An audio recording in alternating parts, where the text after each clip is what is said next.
Great. We are so excited that you are here. I'm so excited. I'm so excited that you guys branching out, getting out of the chairs and meeting people. You guys can have a seat. No point in standing. We're so excited that you are here. When you came in, you should have had a welcome card on your seat, or the seat next to you had a welcome card. If you could just take a minute and fill that card out, just let us know you were here. We're not going to bang down your door. We're not going to come visit you 500 times. We will send you an email, and in that email, we really believe that the church is here to serve the community and others. And so if you are a first-time guest, what we do is we will send you an email and give you the ability to donate to a charity, and we'll list 4 charities. And we'll give a donation to them, whichever one you select. So we would love to have you. Then we've got a few upcoming events that I'm going to talk about. We have Ladies' Night coming up. It is October 5th. And yeah, I know, it says 4th, but it's the 5th. Or if the 4th really is a Saturday, then Charles wins and I am wrong. But I'm pretty confident it's the 5th. Megan said it's the 5th. So it is the 5th. So we are having, oh, look at that. That is fancy. Good job. So we are having October 5th. Since it's going to be so chilly here in Arizona, we're going to have some nice warm soup and chili, and we're just going to enjoy that cool weather. 90s, maybe, hopefully. Play some games, just hang out. So more information is available on our app, or you can go over to the information table at the front, and they will have information as well.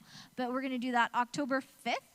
And then I mentioned the app. We have a Church Center app, and so that has all of our events. And coming up this week, we'll have a few opportunities on our app that will be serving opportunities. We're going to serve our HOA. At their Spooktacular event. We usually run all the games for them. So that will be on the app coming up this week. So you'll want to check that out. And the app also has community groups that we just started. All the groups, I think, started last week. But I know a lot of the groups didn't really get into everything until this week, or at least our group didn't. So you can check out all the groups and what we have coming. You can also give on the website or on the app. So that's a great place to give as well. So I'm going to pray, and then we'll get back to some God-honoring worship. God, I just thank you so much for this time just to worship and honor you, God. And I pray that, God, we would just take this opportunity to love you and praise your name, God, because you are so worthy and so amazing and so holy and so worthy to be praised, God. And I thank you for your love and just your unconditional love for us. And I just thank you so much for the people and the families you've brought here, God. I pray that, God, we would leave this building and we would leave changed and, God, just have such a desire to serve and love others because you love us, God. Thank you so much. Amen.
Well, welcome. How are you guys doing today?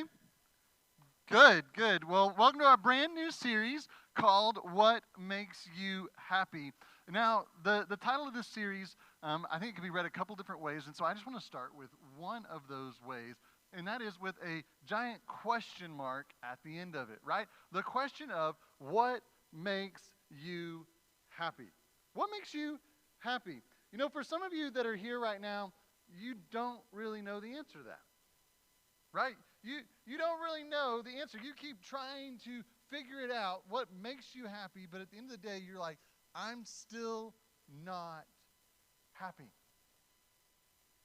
You know, the title of this series, though, I said there's a couple different ways it could be read. It's not just with a question mark at the end of it, but it also could be a statement about what makes you happy. In fact, really, it could be a promise, right?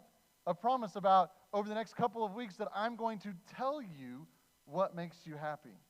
Now, you may be sitting out there, and today may be your very first time here, and you're like, how in the world could you possibly know how to tell me what's going to make me happy? You don't even know me. I don't even know you. I've never even heard you more than the like 2 seconds that you've been up here.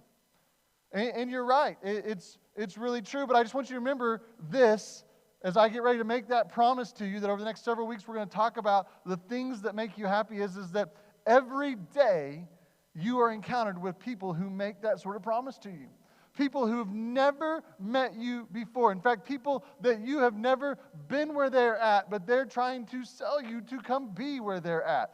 These advertisers on TV and in magazines, they think that they know what will make you happy.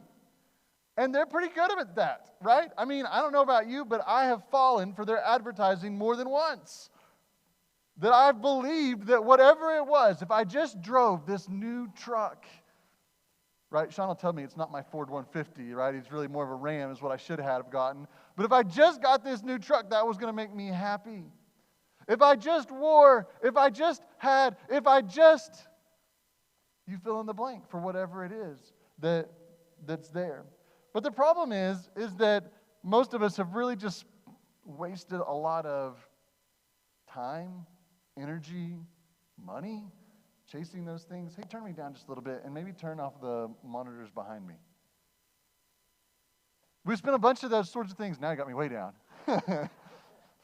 Listen, that's what happens, all right? So we spend a lot of time, though, chasing those things, and we waste a lot of resources. But maybe you're like, that's not me. And I think probably for most of us in this room, when it comes to the idea of this series about what makes us happy, we fit into a second category. And that category is that we've forgotten the things that make us happy. It's not that we don't know what they are. We've just forgotten them, and we've forgotten how to pursue after those things. You know, the truth is that there's not a whole lot of people in our culture today who talk about things that make us happy. Not because they're bad people, right? But because it's not really something that we talk about or that we understand or engage in very often. So for the next few weeks, we're going to engage in the question, the statement, and the promise of what makes you happy. Now, I don't know, you guys should have been like, amen, all right, clapping. I really thought there should have been, thanks, John, I appreciate that. That was good. So we're just going to jump right into this, into one of what I think are one of the most important things in this entire series. One of the most important things that we're going to say in the entire series is something right here at the very beginning. And most of you probably knew this already, but we're going to say it anyways. And that is simply this. Happiness is more about a who than a what. Happiness is more about a who than a what. Now, really, this is one of those lessons that we learn early in life, right? I don't know about you, but I had a group of friends when I was little, and we would go out and we would play baseball in this little sand lot, right, that was there. And we used sticks for bats, and we would, put together some, rubber bands to make a baseball. It didn't matter what we had. It was about who we were playing with. We would dig forts and trenches and all kinds of stuff, right? I mean, it was all about the who, not the whats. Or let's fast forward a little bit. For most of you, you've gone through high school. Some of you aren't quite there yet, all right? But for most of you, you've been through high school. And in high school, there was a group of who's. We all know who those who's were. Now, maybe you were part of that group of who's. Maybe you weren't part of that group of who's. And if you weren't, then you know that what happened is you began to think about all the what's that it would take to make you friends with the who's, right? You begin to think this kind of an idea. You think, if I just have all the right what's, then I can get all the right who's. If I just have all the right what's, I can get all the right who's. Now, usually teen dramas, right? Teen dramas are filled with this sort of an idea, and they've given us this wonderful phrase of peer pressure, right? And that peer pressure is this thing that kind of just, if whatever I can do to be happy, whatever I need to do to be accepted by this group of who's, if I need to go change all of my clothes to be accepted by this group of who's, then I'm going to do it. If I need to smoke, if I need to drink, if I need to have sex with somebody in order to get into this group of who's, that's peer pressure. And it's all about the who's, not about the what's. Although we think in our minds, if I just do the what's, then the who's will like me. But most of us know how this really works out. Not so good, right? And it's really just another reminder about this, that happy what always leads to happy what else? Happy what always leads to happy what's next? It's like, it's one of those things, it's like caffeine happiness, right? It just kind of wears off over time. You know, some of you are like me, and you know that this coming week, there's a new product that's going to be hitting the market, right? It was announced last week. Some of us watched the televised, it's not televised, it was Apple, so it was streaming, all right? It was nothing televised about this thing. And so, but you watched and you know that the new Apple iPhone is coming out this week. Now, I have to be honest with you. I've loved my old phone for a year and a half. But then I heard about 3 cameras on the back of this new phone. I heard about an A10 processing chip. I don't even know what that is, but it sounded amazing. And all of a sudden, I'm not so happy with my old phone. I need this new iPhone. It's probably going to be like the iPhone Pro Max because that's like the best of them, right? I mean, how could you settle for anything less than the best? But here's the thing. Listen, this is what's important on this. If an aging what, right? If an aging what deflates your happiness, then you weren't really happy to begin with.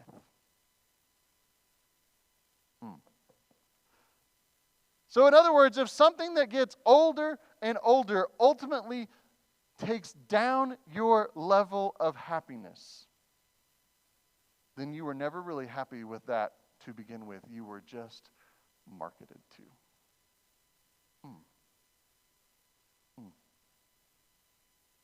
Because here's the thing. Happiness is not about a what. Happiness is more about a who. Let me say it a little bit different way. Happiness is about a who or two. Right? It's about a who or two. And just keep the rhyme going. It's true. I feel like Dr. Seuss some of these moments. Yeah, I'm telling you. Listen, happiness is always associated with a who or two. I want you to think about it for just a second. If happiness was associated with a what that we could go out and get, then it wouldn't matter what you thought about me or what I thought about you.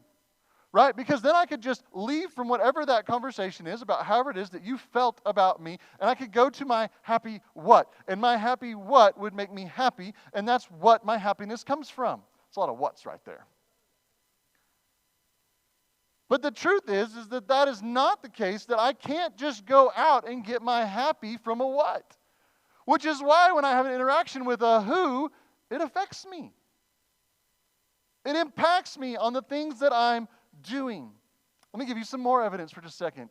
If your kid's in the room, you should definitely leverage what I'm about to say. If you're a parent in the room, I'm sorry. I put my kids over in kids' church so they wouldn't hear this. But here it is. Here's some more evidence. If you're a parent, then you know this already, that you are only as happy as the happiness of your children. If you have an upset child, a child who is not happy in your midst, guess what? You're not happy either. It's a difficult thing for you to have your happiness eclipse the happiness of your children. Kids, you see how to leverage this? All right, good. This will encourage all the adults to keep you in kids' church from this point forward. Let me give it to you another way. If you're married, husbands, we already know this, right? If mama ain't happy, ain't. That's right. If mama ain't happy, ain't nobody happy, right? Because as a husband, you cannot be happier than your wife. It's an impossibility. She will not allow it.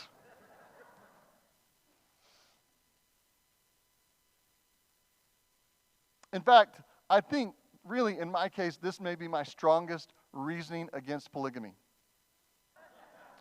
Could you imagine, guys, for just a second, you wake up in the morning, you check on wife number one, she's happy. Whew, I'm okay. You go to the next room to wife number two, she's okay. Maybe I came down just a little bit on my nacho stuff, but by the time you get to wife number 6 and you find out that you're not a good person anymore, you realize that your happiness ain't going anywhere today. Could you imagine? I'm telling you, it's a good reason not to invest in multiple wives, other than the fact that God said not to do it. I think there was a reason. He understood that our happiness was directly tied to those who's in our lives. Let me give you one more piece of evidence about this idea of who instead of what. Most of you know this. I'm not going to be saying anything new, but at the end of our lives, we're not going to have possessional regret, but relational regret. At the end of our lives, we don't have possessional regret. Ladies, you don't at the end of your life say, doctor, could you please bring in my shoes so that I could have a moment with my shoes before I go? Right? Gentlemen, most of you, all right, most of you are not going to say to the nurse, could you wheel me out to my car? I just need one last goodbye. I said most, Sean, most. I understood.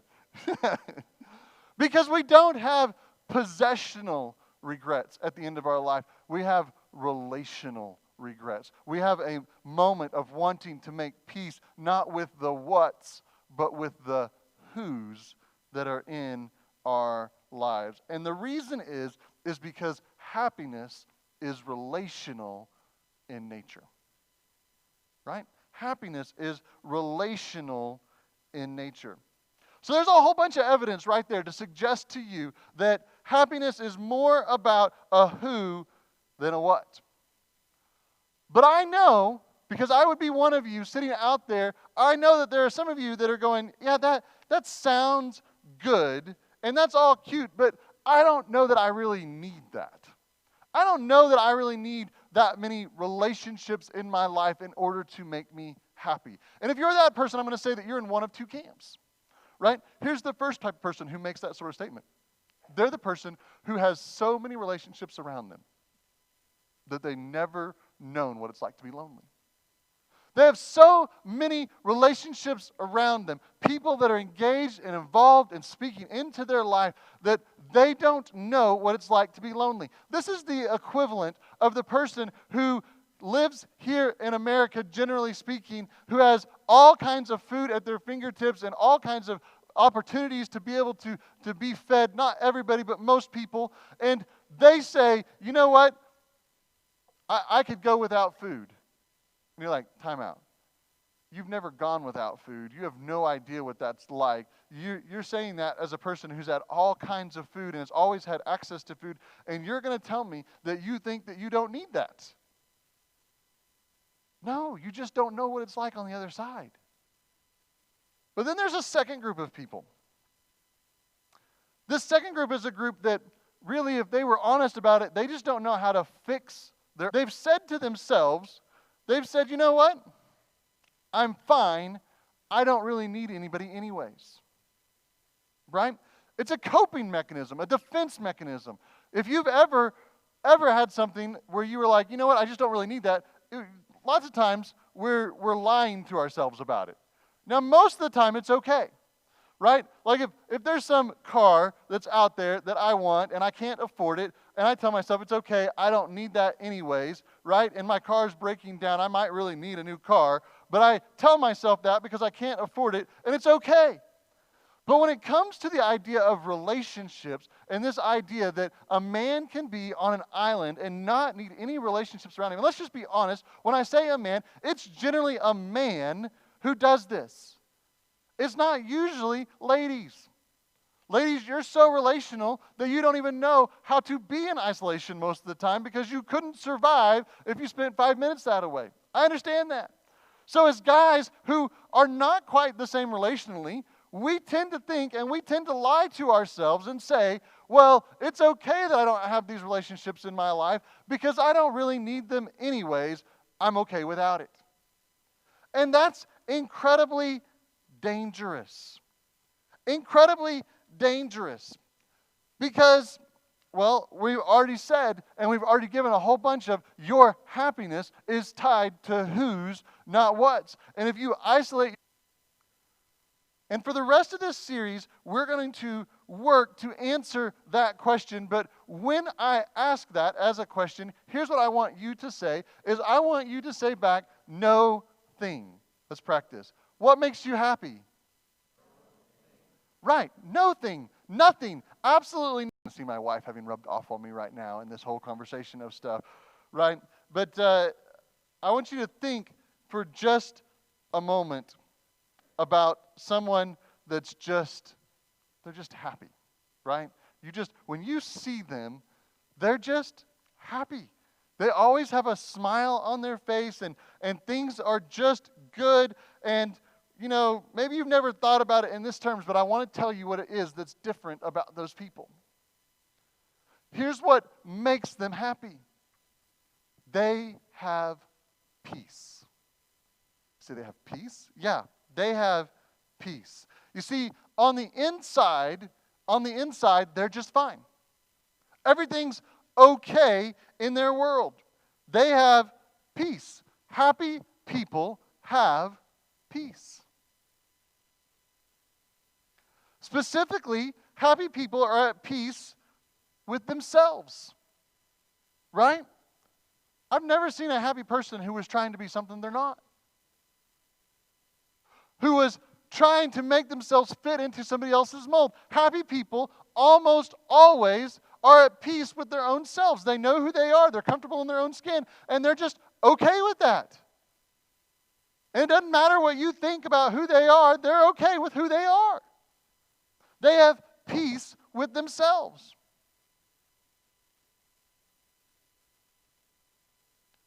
Here's the second thing about these people. They're not only at peace with themselves, but you'll also notice that happy people are usually at peace with other people. Makes sense, right? If I'm fighting with somebody else, I'm probably not a happy person. So happy people not only have peace with themselves, but they also have peace with others. And a lot of times these people, when you begin to hear their stories of the things that have happened in their lives, you're like, whoa, time out. Do you know what's going on? Do you have any clue? In fact, a lot of times when you hear a happy person's story, you begin to want to be like their defender, the one who's going to make everything right from the other people who've wronged them in the world. In fact, I would dare say happy people would make the worst reality TV stars ever. Because TV has sold us this idea that we should have to revenge or avenge whatever's happened to us. Right? That we need to go right some wrong, and that's the story of how things happen, and that we're going to blow everything up to make it all better. And then we're going to be happy. But the problem is that doesn't usually make us happy. Happy people are at peace with themselves and they're at peace with others. Because they're just not churning on the inside. In fact, most of the time when they share their story and you say to them, you know what, I'm just going to go make that right. They're like, no, it's okay. I've already forgiven them for that. And you're like, wait, what? Like, how is that even possible that you've already forgiven them for that atrocious thing that they just did to you? They're like, it's okay. I'm already over it. I've moved on. Because they have peace. And here's a third thing that, and I'm not going to argue that everybody that's happy has this third thing, but I'll tell you that I think most do. The third thing, after you have peace with yourself and peace with others, is that there's this group of people who are truly happy, and they also have peace with God. Peace with God.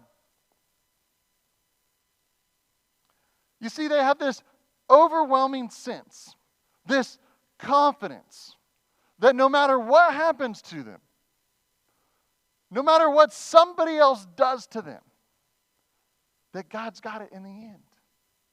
And so because of that, because of their confidence in God's justice and His mercy and His perfection, and that sort of confidence, it bleeds over that they then can be in peace with other people. And when they're in peace with other people, they can also have peace with themselves. And so it gives them this sense of peace. Now, if all of this is true, and I see a lot of you nodding your heads along with me as you're thinking through this, as we're talking about the evidence of who over what, and about these people who have peace. Listen, if all of this is true, then I want you to see that anything that undermines your peace ultimately undermines your happiness. Right? Anything that undermines your peace, any decision that you would make, right? Any choice that you come upon that would ultimately attack your peace is undermining your happiness.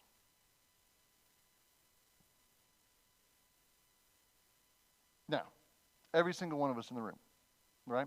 Everybody that's sitting here in the room right now, if we were to be honest, and if I invited you to come up here for a moment and to share, I'm not going to do it, right? I know that would freak a whole bunch of you out. But if I were to do that, and you were to take a moment to think about a regret that you had in your life, a time where you made a choice that undermined your peace and ultimately your happiness, you would say that it was something, a decision that undermined either your relationship with God, your relationship with others, or your relationship with yourself. It undermined one of those three things, and it left you without peace and without happiness.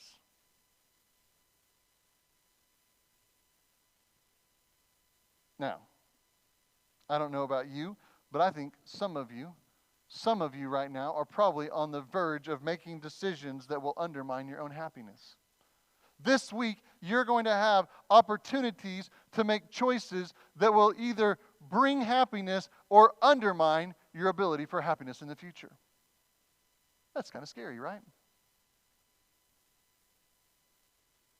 Now, one of the questions you'll be asking is, all right, listen, preacher, we've been going for like about 15 minutes now. You haven't opened the Bible yet. And you're talking about something that really could come from some like good self-help seminar. So why are we talking about happiness in church? Why this topic? And you're right. Everything up to this point has really been what I'd call observational truth, right? Everybody that's in here has the opportunity to observe what those things are and to go, yes, that's true, or no, it's not. But here's why we're talking about this in church, and here's why we're going to talk about it for the next several weeks.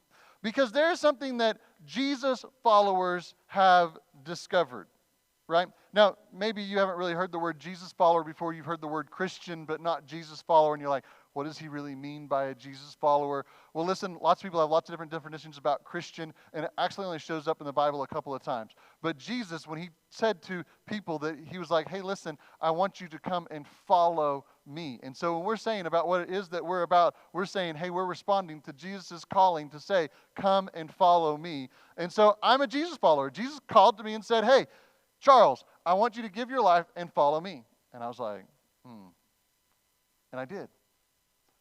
And so here it is. As a Jesus follower, and really all of you that are in the room that are following Jesus, we've discovered this truth, right? Peace with God paves the way to peace with ourselves, which equips us to make peace with others. This is huge. And we're going to spend the next 6 weeks, including today, unpacking this whole idea over the entire series. So don't miss any of this, because this is what we're going to be unpacking, is that peace with God paves the way to peace with ourselves, which equips us to make peace with others.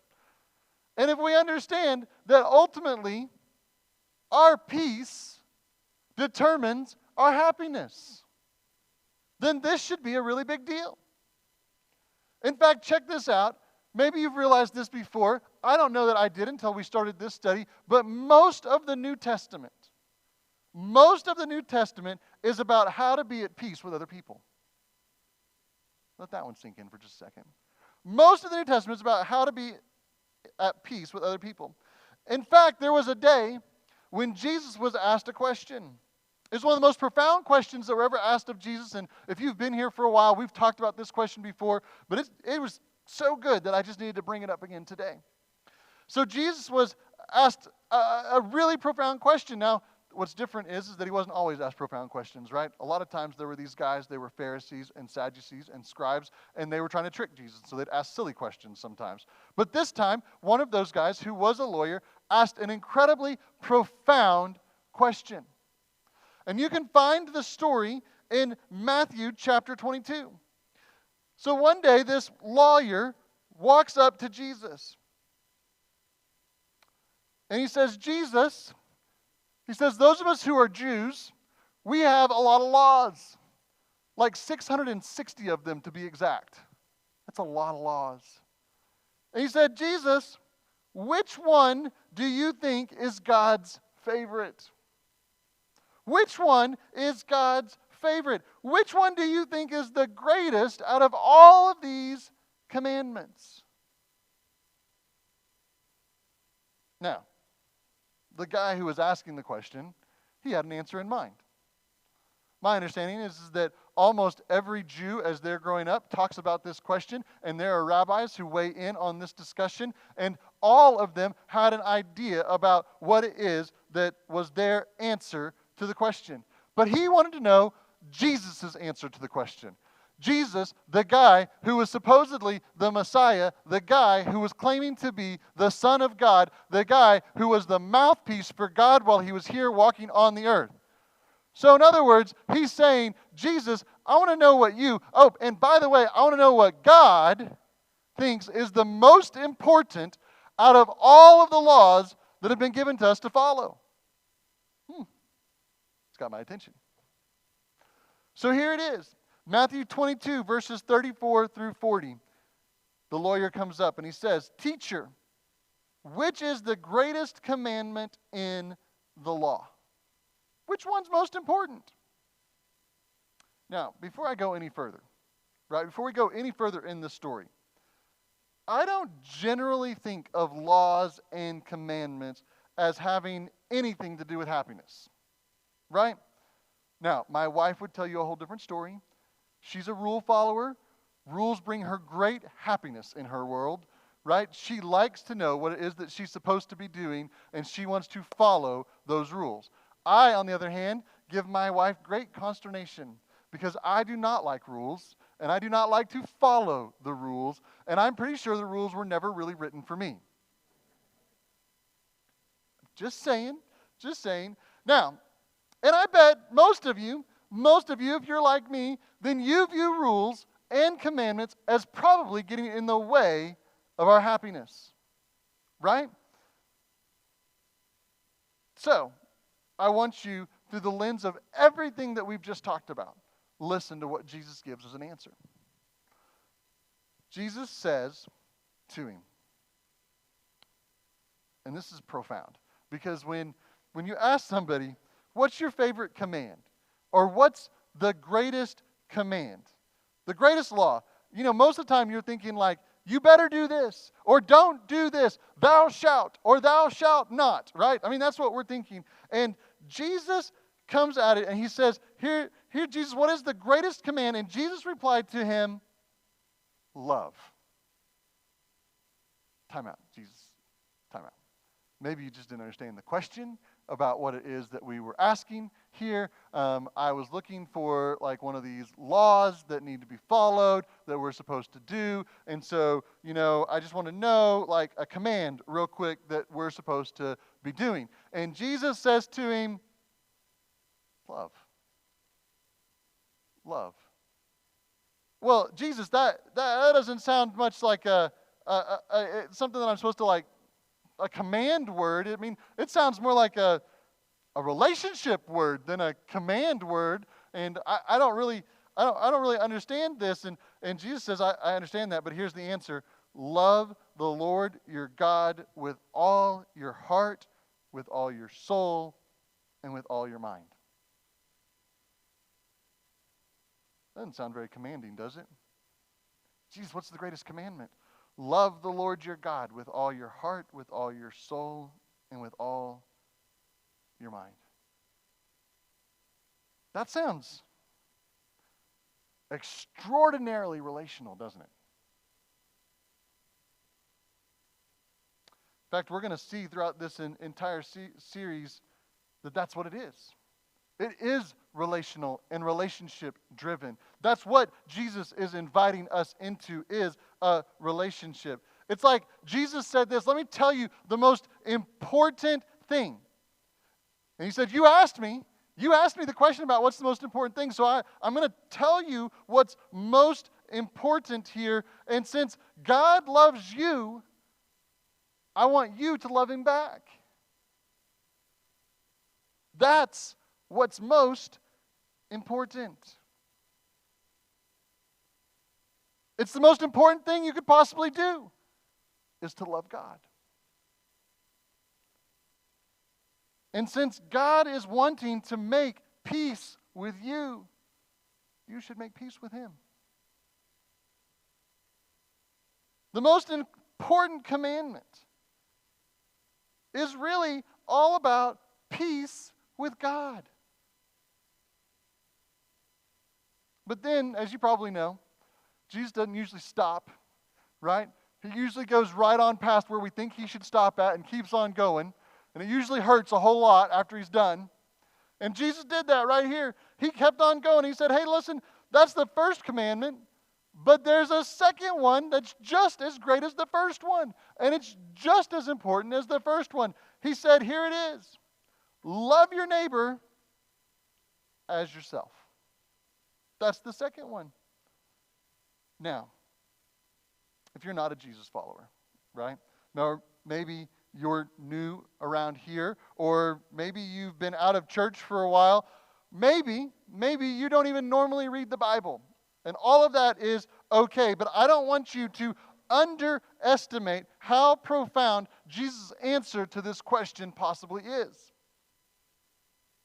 Because here is essentially what Jesus is saying. He's saying what's most important to me, that's Jesus, what's most important to Jesus is that you would be at peace with God, with others, and yourself. Look back. Jesus, what's most important? What's the most important commandment? Right? Love God. In other words, that is make peace with God. Love your neighbor. In other words, that is that we should make peace with our neighbor. And love yourself. Says that one verbatim right there. As you love yourself. Which means you have to be at peace with yourself too. Jesus, that kind of sounds like that formula we talked about being happy earlier. Right? Happiness is about being at peace with ourselves, with others, and for most of us, with God.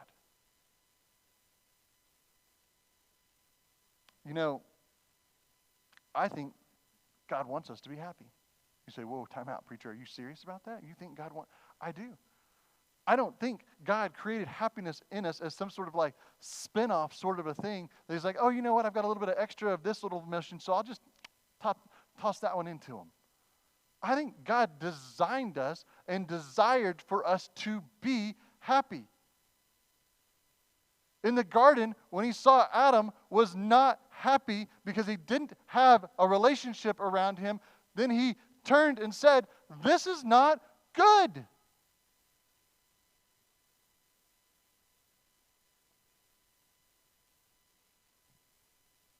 Listen, it's important in your life. This is supposed to be primary.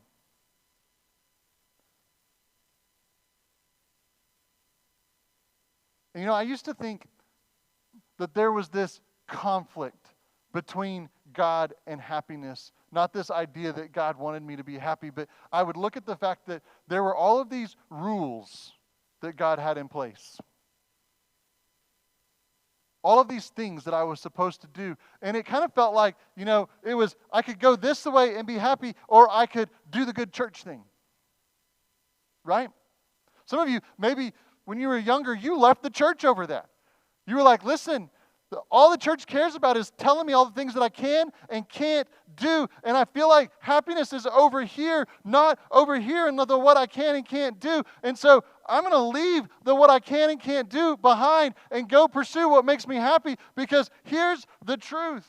We're not going to stay somewhere that we're unhappy for very long without a really good reason.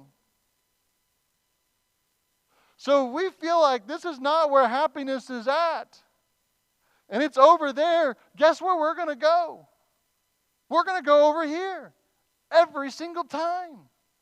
And so for so long, I felt like this was the message of the church. You have to do this. You have to wear these sort of things. You have to talk this sort of way. You can't eat this. You can't drink this. You can't watch this. You can't this. And all of these lists of you can'ts. And my rule breaker self said, oh, yes, I can. Maybe that's you.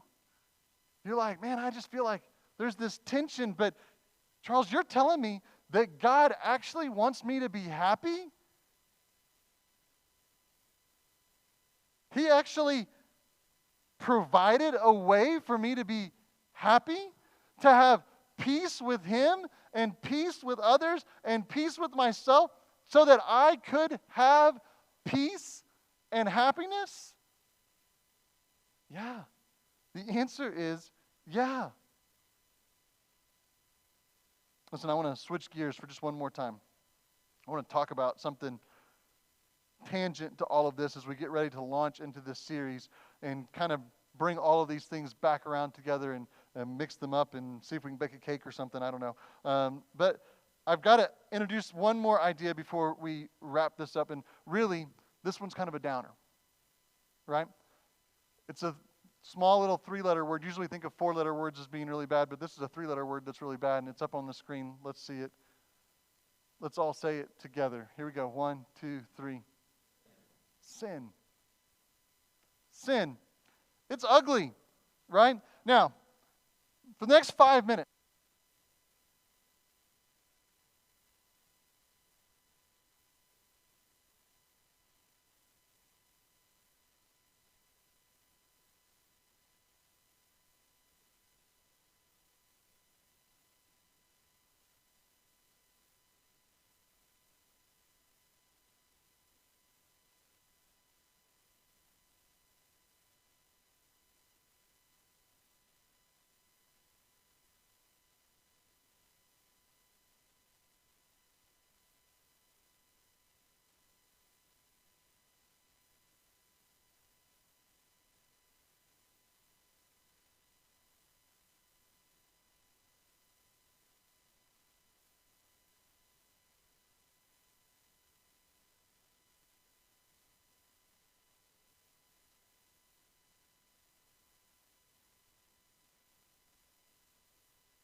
somebody, man, I'm just loud. I hear the echo, and so it's really good. Yeah. All right. They say he pretends like I need this. I'm going to pretend with him then for a second. I want you to think about your last relational conflict, right? Somebody in the relationship sinned. They fell short of whatever. And maybe you had a conversation with that person about what it is that they did. In fact, both of you probably thought the other person sinned in the conflict, right? And at the end of the day, you probably both did, right? It's never really just nobody's fault. It's always somebody's fault about that happening. But sin separated. It caused difficulty in the relationship. Because sin always separates in any relationship. You see, when you bring sin into a relationship, you begin to erode the peace that's between you and another person. When you interject or when sin creeps into a relationship, it begins to erode all of your happiness. But sin not only separates us from other people, you see, sin also separates us from God. Now, there's a lot of places that we could go in this piece of the conversation, so I'm just going to give you one of them for just a second. So hang with me. You see, when we have conflict with somebody else, when there's sin that's there that breaks down that relationship, and then we expect that we're still okay with God, we have a problem. You see, if somebody and say, hey, that was between me and her, not between you and me, we're okay, right? Buddy, you better start running. And just remember, I'm fast, and I know where my truck keys are. Because she's mine. And if somebody has a problem with her, they have a problem with me. Because I love her a whole lot. John 3:16, it's probably one of those verses that most everybody knows. If you don't know, it's okay. I'm going to put it up on the screen. It says this. It says, for God so loved the, does it say good people there at the end? No. For God so loved just church people there at the end? No. For God so loved the world. God so loved the world. So here's the deal. Here's what we miss. When you mistreat another person, God says, that's a person that I love. The same way that I talk about how I love my daughters, and if anybody did something, he's like, these are my sons and these are my daughters. They are mine. I love them that much. And if I have a sin issue there, he says, you have a sin issue here. And it separates us. And we're no longer at peace with each other. So sin separates us from other people. Sin separates us from God. And another day we'll have some more time and we'll talk about the fact that sin also separates us from ourselves. You've probably heard say it in your own head, I just can't believe. Or if I ever did this, I would. Right? We've heard people say that because sin separates. Let me tell you a second thing about sin. Sin separates by substituting. By substituting. You see, sin separates us from others, from God, and from ourselves, but it does it by substituting things. Sin substitutes things like pleasure for fulfillment, things for people, images for intimacy. Sin substitutes experience sometimes. Sin substitutes the immediate